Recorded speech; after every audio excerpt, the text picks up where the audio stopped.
Surfactants. सबसे पहले हम सर्फेक्टेंट को डिफाइन करेंगे। तो हम देखते हैं कि surfactants are a category of chemical compound that are used in lowering the surface tension between different compounds such as the two liquids or between a gas and a liquid, or it can also be between a liquid and a solid। तो कोई भी ऐसा chemical compound जो दो phases के दरमियान surface tension को या उनके दरमियान जो रेजिस्टेंस है उसको कम करता है वो सर्फेक्टेंट कहलाएगा।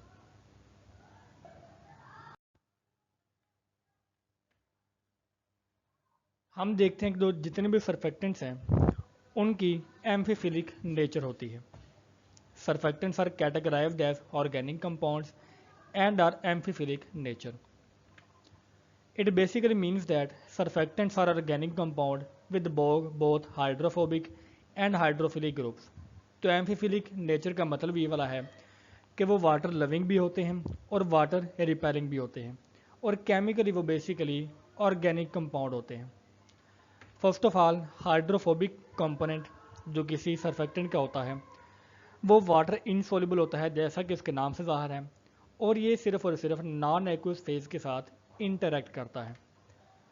जो सर्फेक्टेंट्स का दूसरा कंपोनेंट होता है वो हाइड्रोफिलिक कंपोनेंट होता है जो कि वाटर सोल्यूबल होता है, और ये water soluble component aqueous phase के अंदर ही मौजूद रहेगा। तो बोथ हाइड्रोफिलिक और हाइड्रोफोबिक मिलकर एक सर्फेक्टेंट को प्रोड्यूस करवाएंगे। Surfactant behaviour. तो हम यहाँ पे देखेंगे कि सर्फेक्टेंट का बिहेवियर किस तरह से होता है और वो किस तरह से काम करेगा। One of the common properties of a surfactant is that they will diffuse in water and adsorb at interfaces between air and water। तो बेसिकली जो उनका हाइड्रोफिलिक कंपोनेंट है वो वाटर के अंदर डिफ्यूज़ होगा या डिज़ोल्व होगा, और जिसका हाइड्रोफोबिक कंपोनेंट है वो किसी दूसरे फेज़ के साथ, एयर के साथ या वाटर वगैरह के साथ या किसी और कंपोनेंट के साथ वो अडजॉर्ब होगा। तो बेसिकली एक वो डिफ्यूज़ होता है जो उसका कोना, और जो दूसरा पार्ट है वो अडजॉर्ब होगा इंटरफेस में between air and the water. It can also adsorb at the interface between oil and water. जैसा कि हमने कहा कि वो दूसरे कंपोनेंट के साथ अडजॉर्ब होता है जो उसका हाइड्रोफोबिक कंपोनेंट है, तो वो ऑयल हो सकता है या वो कोई दूसरी चीज़ हो सकती है। The water insoluble group can extend out of the bulk water phase and move into the air or the oil phase. तो वो बेसिकली वहाँ से बाहर निकला होता है, वो पानी के अंदर मौजूद नहीं होता क्योंकि वो वाटर रिपेलिंग होता है। ऑन दी अदर हैंड जो वाटर सोल्यूबल हेड ग्रुप होता है वो वाटर फेज के अंदर ही रहता है। हम देखेंगे कि ओरिजिन ऑफ टर्म सर्फेक्टेंट क्या है। The word surfactant has been derived from the word surface actual active agent and was coined in the year 1950। तो 1950 में जितने भी सरफेस एक्टिव एजेंट थे हमने उनको नाम दिया सर्फेक्टेंट का, क्योंकि वो जो उनका हाइड्रोफोबिक कंपोनेंट है वो सरफेस के ऊपर होता है और वही एक एक्टिव एजेंट के तौर पर काम करता है। Applications of surfactant. In any case, surfactant today are found in many products that we use today। They are found in detergents। हमारे जितने भी डिटर्जेंट होते हैं, ठीक है, जितने भी वेटिंग एजेंट्स होते हैं, मोस्टली फोमिंग एजेंट वगैरह, एमोल्सिफायर या जो डिस्पर्सेंट्स हैं वहाँ पर ये अप्लाई होते हैं। इनकी जो मेजर और कॉमन एप्लीकेशन है वो डिटर्जेंट में और एमोल्सिफायर में आमतौर पर देखने को मिलती है। Surfactants are one of the important components in the detergents that help to eliminate dirt from the cloth। तो अगर हमने डिटर्जेंट यूज़ करें तो वो डिटर्जेंट बहुत ही अच्छे तरीके से हमारे कपड़ों वगैरह से या किसी भी चीज़ से जो डर्ट है उसको रिमूव करवा सकता है, क्योंकि उसका जो हाइड्रोफिलिक कंपोनेंट है वो वाटर के साथ डिज़ोल्व होता है या उसके साथ वो अट्रैक्ट होता है, और जो इसका हाइड्रोफोबिक कंपोनेंट होता है वो डर्ट जैसा कि कोई आइल हो सकता है या कोई भी गंद वगैरह हो सकता है, वो उसके साथ उसको अट्रैक्ट करके अपने अंदर डिज़ोल्व कर लेता है, और वो वहाँ से वो जो भी हमारे पास इम्प्योरिटी है या जो डर्ट है वो साफ़ हो जाती है। फॉर एग्जांपल हाउस होल्ड यूटेंसाइल्स में, ठीक है, बाथरूम वगैरह और किचन के जो हमारे पास टूल्स वगैरह होते हैं वहाँ पर हम इसको यूज़ करते हैं। इसके अलावा हम इसको इंडस्ट्री में भी मुख्तलिफ एप्लीकेशन के लिए यूज़ करते हैं। हम सोप एज ए सर्फेक्टेंट को डिटेल में स्टडी करेंगे। Soaps are the foremost surfactant mostly obtain from fats called glyceride. तो हम ग्लिसराइड से जो सोप्स को बना सकते हैं। Which are mainly esters found by the trihydric alcohol. तो अगर हम इनके केमिकल नेचर की बात करें तो केमिकल नेचर में वो ईस्टर्स होते हैं जो कि ट्राई हाइड्रिक अल्कोहल, ग्लिसरॉल और फैटी एसिड से मिलकर बनते हैं। और जो इनकी अगर फिजिकल नेचर की बात करें तो वो एक लंबी सी चेन बनाते हैं कार्बोक्सिलिक एसिड की। इट मीन्स कि उनके एंड के ऊपर कार्बोक्सिलिक एसिड का एक ग्रुप अटैच होगा। Glycerides are hydrolysed by heating with a solution of sodium hydroxide. तो अगर हमने किसी सोप को बनाना हो तो हम ग्लिसराइड्स को सोडियम हाइड्रोक्साइड के सोल्यूशन के अंदर हाइड्रोलाइज करके हीट करते हैं। और जैसे ही हम हीट करते हैं तो जो प्रोडक्ट हमारे पास बनेगी वो सोप होगी, जो कि basically sodium salt of acid होता है। प्रोपेन 1,2,3 डायोल भी हो सकता है, ठीक है, वो भी इसके साथ शामिल होता है। This process is called the saponification. तो सिंपल हम जैसे कि मैट्रिक एफएस में पढ़ते हैं कि ये प्रोसेस हमारे पास स्पॉन्डिफिकेशन का प्रोसेस होता है, जिसमें हम सोडियम हाइड्रोलाइज के साथ ग्लिसराइड को हाइड्रोलाइज करते हैं सोडियम हाइड्रोक्साइड के साथ।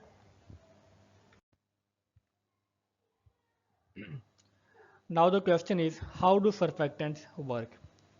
तो अगर उनकी वर्किंग को देखें, when a sufficient amount of surfactant molecules are added to a solution they start combining together। तो वो आपस में कंबाइन होना शुरू होते हैं, क्योंकि उनके जो दो सिरे होते हैं हाइड्रोफिलिक और हाइड्रोफोबिक, वो एक प्रॉपर फॉर्म में अरेंज होना शुरू होते हैं। During this they form structures और aggregate called the micelles in the bulk aqueous phase. तो वो एग्रीगेट बनाते हैं, और वो जो एग्रीगेट होकर स्ट्रक्चर बनाएंगे हम उनको माइसेलिस का नाम भी देते हैं। As the micelle starts to form the surfactant head, जो कि सर्फेक्टेंट हेड है जो कि बेसिकली हाइड्रोफिलिक हेड होता है, remains expose to the water. तो क्योंकि वो हाइड्रोफिलिक होता है जो उसका हेड है, तो वो वाटर के साथ एक्सपोज रहता है और द सराउंडिंग लिक्विड या किसी भी सराउंडिंग लिक्विड के साथ। और जो उसकी टेल है जो कि बेसिकली हाइड्रोफोबिक होती है, तो जो हाइड्रोफोबिक टेल है वो आपस में इस तरह से ज्वाइन होती है कि वो सेंटर में आ जाती है, ठीक है, और वो वाटर से प्रोटेक्टेड रहती है क्योंकि वो वाटर को अट्रैक्ट नहीं करती या वो वाटर रिपेलिंग होती है। Different type of aggregate such as the spherical और सिलेंड्रिकल माइसेलिस और lipid bilayer can also be form. तो जैसा कि हमने सिंपल मैक्रोमोलिक्यूल्स में देखें, जो हमारे बाइलेयर होती है हमारी मेम्ब्रेन में, सेल मेम्ब्रेन में, तो वो लिपिड की बाइलेयर होती है। तो वहाँ पर भी हमने देखा कि जो इसका एक पार्ट है जो हाइड्रोफोबिक होता है वो वाटर के को रिपेल करता है, और वो इस तरह से रेंज होता है कि वो वाटर से दूर होता है, और जो उसके उन्हें साइड के ऊपर हाइड्रोफोबिक एट होता है, ठीक है, हाइड्रोफिलिक एट। तो डिफरेंट अरेंजमेंट हो सकते हैं, या वो स्फेरिकल हो सकता है या वो सिलेंड्रिकल हो सकता है। फॉर एग्जाम्पल अगर ये उसका हेड हमारे पास हाइड्रोफोबिक है तो वो इस तरह से सारे के सारे अरेंज हो जाएंगे, ठीक है। ये एक टेल उसका हम कह सकते हैं कि हाइड्रोफोबिक है, ये हेड उसका हाइड्रोफोबिक है, और टेल उसकी हाइड्रोफिलिक हो सकती है फॉर एग्जांपल। तो वो इस तरह से रेंज होती है कि बाई लेयर्स में फॉर एग्जांपल वो इस तरह से कुछ रेंज हो जाएंगे, ठीक है। तो ये इनकी प्रॉपर बाई लेयर की अरेंजमेंट है, या वो एक सर्कल के फॉर्म में भी रेंज हो सकते हैं जिसको हम कमिंग स्लाइड में देखेंगे, ठीक है। तो कोई शेप उसकी डिफरेंट हो सकती है depending upon the structure. Furthermore, the shape of the aggregate mostly depend on the chemical structure of the surfactant. Balance है between the hydrophobic head and the hydrophobic tail, ठीक है। तो दोनों के ऊपर डिपेंड करती है कि स्ट्रक्चर उसका क्या होगा।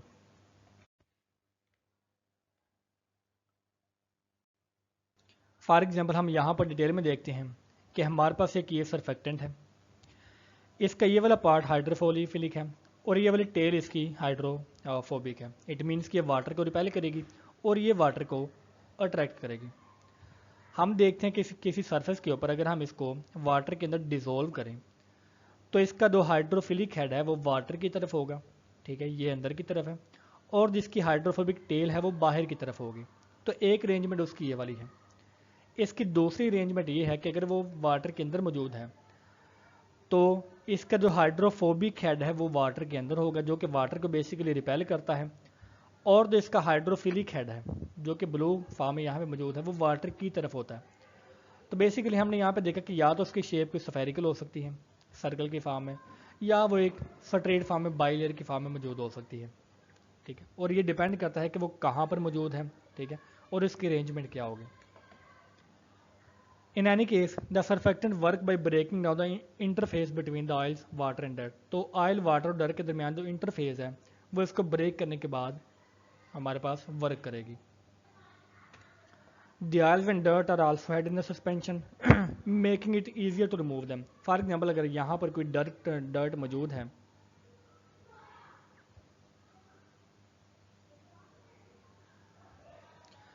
तो फॉर एग्जाम्पल यहाँ पर एक डर्ट का पार्टिकल मौजूद है, ठीक है, ये डर्ट का पार्टिकल है। तो होगा क्या कि जब सर्फेक्टेंट इसके पास आएगा तो ये जो हमारे पास पार्टिकल है ये इसकी इनर साइड के ऊपर मूव कर जाएगा, क्योंकि वो जो डर्ट का पार्टिकल है या कोई भी आयल हो सकता है वो वाटर को रिपेल करता है, वो वाटर के अंदर डिजोल्व नहीं होता। लेकिन जो इसकी हाइड्रोफोबिक टेल है वो इसको अट्रैक्ट करके अपने अंदर के तौर पर अंदर जज़ब कर लेती है। इट मीन्स कि वो उसके अंदर ट्रैप हो जाता है।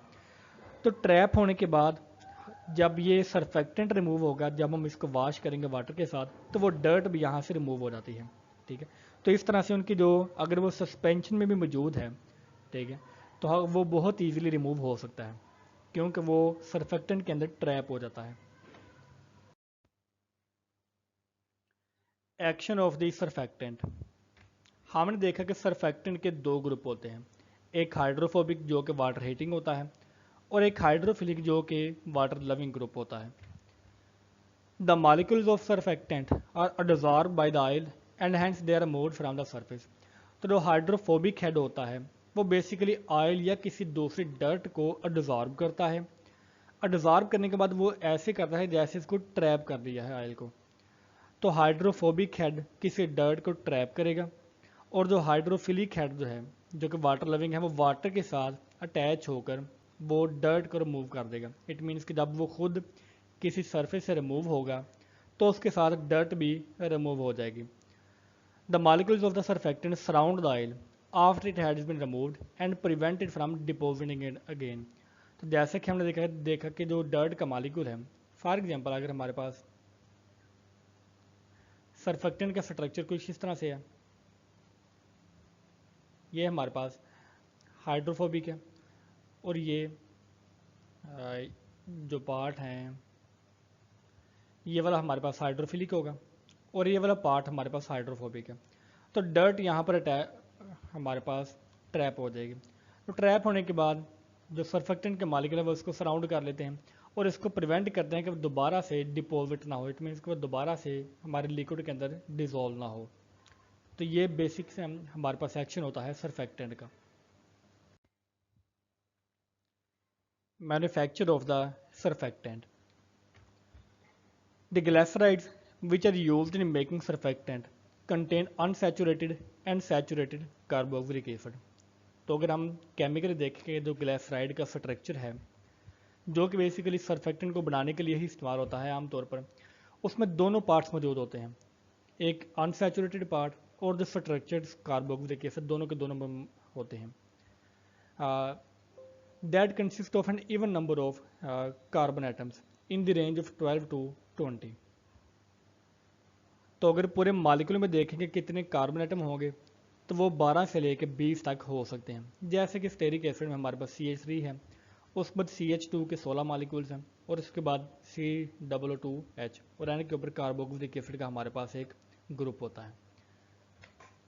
Synthetic surfactant hold one major edge of the soaps. तो हमारे जो सोप हैं जो कि ट्रेडिशनल मेथड है हमारे पास प्रोड्यूस करने का, जो कि बेसिकली ग्लाइसराइड से ही प्रोड्यूस होते थे, तो सर्फेक्टेंट का एक एज होता है सोप के ऊपर। Since soap form insoluble magnesium and calcium salt with magnesium and calcium ions in hard water. तो हार्ड वाटर के अंदर अगर वहाँ पर मैग्नीशियम और कैल्शियम आयन होंगे तो उन आयन्स की वजह से वो मैग्नीशियम और कैल्शियम के इनसॉल्युबल साल्ट को प्रोड्यूस कर देते हैं। And claim that exist in the dirt where a lot of soap goes in when in making an insoluble scum. तो अगर तो वहाँ पर मैग्नीशियम और कैल्शियम के साल्ट मौजूद हैं, ठीक है, क्ले के अंदर और वाटर के अंदर, तो हमारा जो साबुन है या जो सोप है वो तो उन आयन्स बनाने में ही ज़ाया हो जाता है। इट मीन्स कि जो भी आयन वहाँ पर होंगे हमारे पास सोप के अंदर वो इनसॉल्युबल मैग्नीशियम आयन्स को बनाते जाएंगे लेकिन वो डर्ट को साफ नहीं करेंगे, ठीक है। तो ये हमारे पास एक उसका डिसएडवांटेज होता है। This can be avoided by using A synthetic fabric surfactant. तो हम इस जो हमारे पास लिमिटेशन है कि हमारा जो सोप है वो ज़ाया हो जाता है, ठीक है, वो कोई काम नहीं आता, हम इसको अवॉइड कर सकते हैं सिंथेटिक सरफेक्टेंट के ज़रिए। For example, in anionic surfactant the carboxylate group is replaced by the sulfonate as the hydrophilic component. तो मिसाल के तौर पर हमारे पास जो कार्बोक्सिलेट ग्रुप है, ठीक है, एनायनिक सरफेक्टेंट का, हम उसमें जो हमारे पास हाइड्रोफिलिक कंपोनेंट है हम उसको सल्फोनेट के साथ रिप्लेस कर देंगे। इट मीन्स कि अब वो कैल्शियम और मैग्नीशियम के साल्ट नहीं बना सकता और अगर वो कैल्शियम और मैग्नीशियम का साल्ट नहीं बनाएगा तो वो हमारे पास वेस्ट नहीं होगा। The corresponding magnesium and calcium salts are soluble in water more than the salt of the carboxylic acid. तो कार्बोक्सिलिक एसिड के साल्ट से ज़्यादा जो हमारे पास जो दूसरा साल्ट बनेगा मैग्नीशियम और कैल्शियम का, वो वाटर के अंदर सोल्युबल होंगे।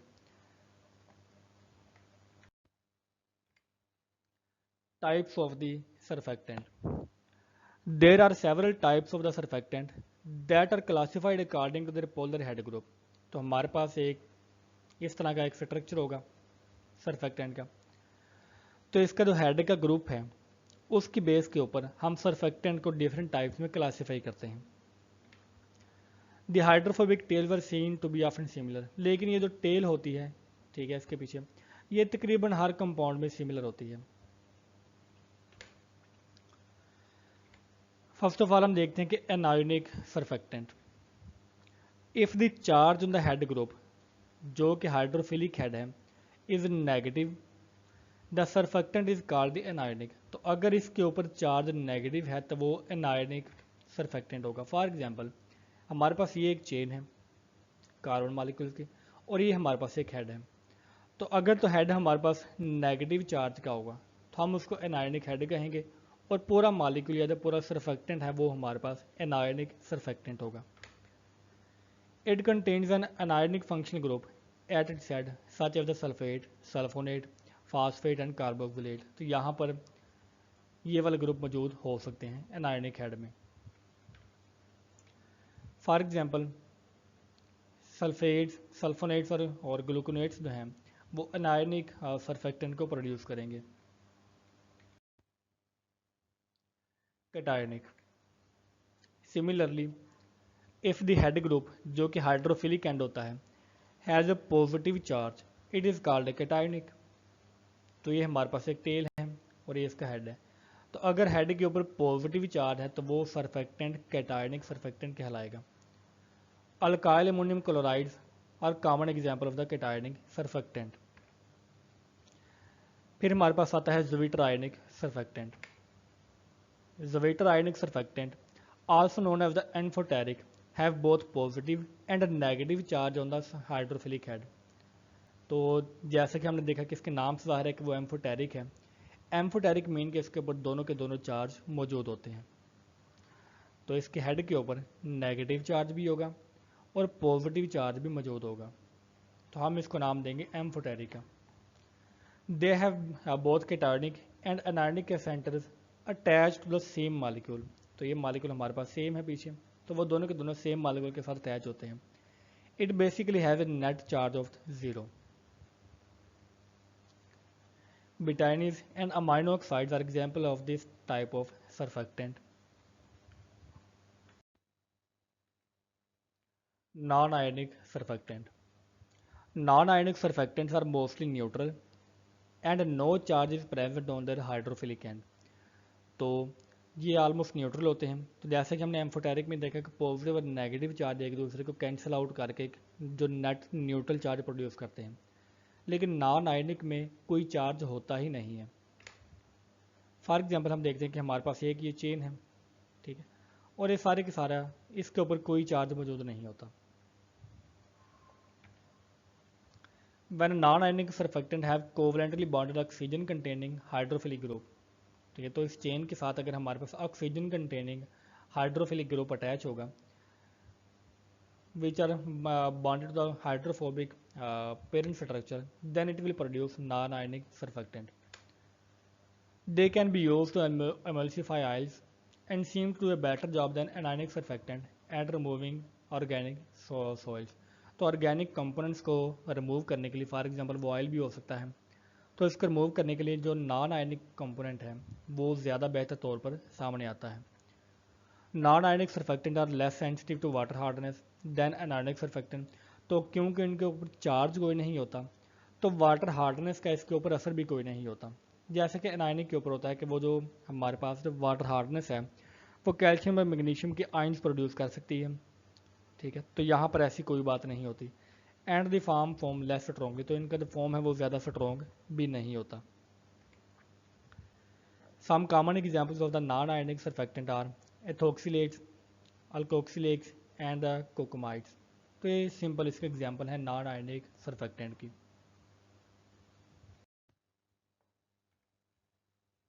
अब दोबारा से यहाँ पर समरी है टाइप्स ऑफ सर्फेक्टेंट की। नॉन आयनिक में इसके हेड के ऊपर कोई चार्ज नहीं होगा। कैटायनिक में हेड इसका पॉजिटिव होगा, एनायनिक में नेगेटिव है, और एम्फोटेरिक में बोथ नेगेटिव और पॉजिटिव हेड यहाँ पर मौजूद होंगे। और इन सभी में जो हमारी टेल है वो तकरीबन सेम होती है, उसमें कोई बहुत ज़्यादा डिफरेंस नहीं होता। Uses of the surfactant. A vast range of surfactants like the emulsifiers, foaming agent and wetting agents are utilized based on their area of the use। तो जैसे कि नाम से ज़ाहिर है कि हम उसको किसी ऑयल को एमल्सीफाई करने के लिए भी इस्तेमाल कर सकते हैं। इट मीन्स कि क्योंकि इनमें दोनों पार्ट्स मौजूद होते हैं, एक जो ऑयल को अट्रैक्ट करेगा और एक वाटर को अट्रैक्ट करेगा। तो अगर हमने ऑयल को वाटर में मिक्स करना हो तो हम एक एमल्सीफायर यूज़ करते हैं, तो वो एक सर्फेक्टेंट हो सकता है। हम इसको फोमिंग एजेंट के तौर पर यूज़ कर सकते हैं, हम इसको वेटिंग एजेंट के तौर पर यूज़ कर सकते हैं। Surfactant minimise the surface tension with respect to the phase.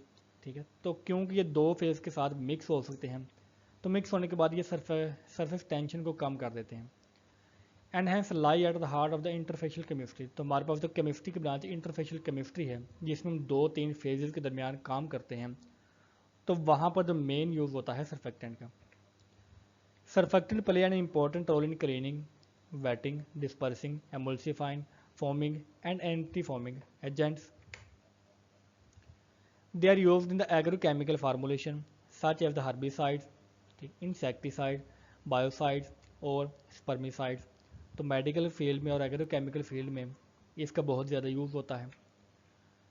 They are used in the personal care products such as cosmetic, shampoos, shower gel, hair conditioners and the toothpaste। और इसके अलावा हम देखते हैं कि surfactants are used in the fire fighting and pipeline, जहाँ पर हमारा लिक्विड रैग रिड्यूसिंग एजेंट के तौर पर वो यूज़ होते हैं। For example alkali surfactant polymer are also used to mobilise oil in the oil wells. Surfactants are sometimes added to car engine. ठीक है, तो वो एक लुब्रिकेंट के तौर पर या लुब्रिकेंट के अंदर हम उसको सर्फेक्टेंट यूज़ करते हैं, which greatly help to keep particles from sticking to the engine part. तो क्योंकि वो जो डर्ट को रिमूव करवा देते हैं, तो अगर हमारे ऑयल के अंदर कोई डर्ट चली भी जाए तो वो पार्टिकल्स को अपने अंदर ट्रैप करके इंजन पार्ट्स में उसको स्टिक नहीं होने देते या डिपॉजिट नहीं होने देते। Surfactant also use commonly in the corrosion inhibition of the over flotation. तो ओवर फ्लोटेशन के प्रोसेस में क्रोजन को इनहिबिट करने के लिए हम सर्फेक्टेंट की यूज़ कर सकते हैं। They are also used in the corrosion inhibition to promote oil flow in porous rocks and to produce aerosols।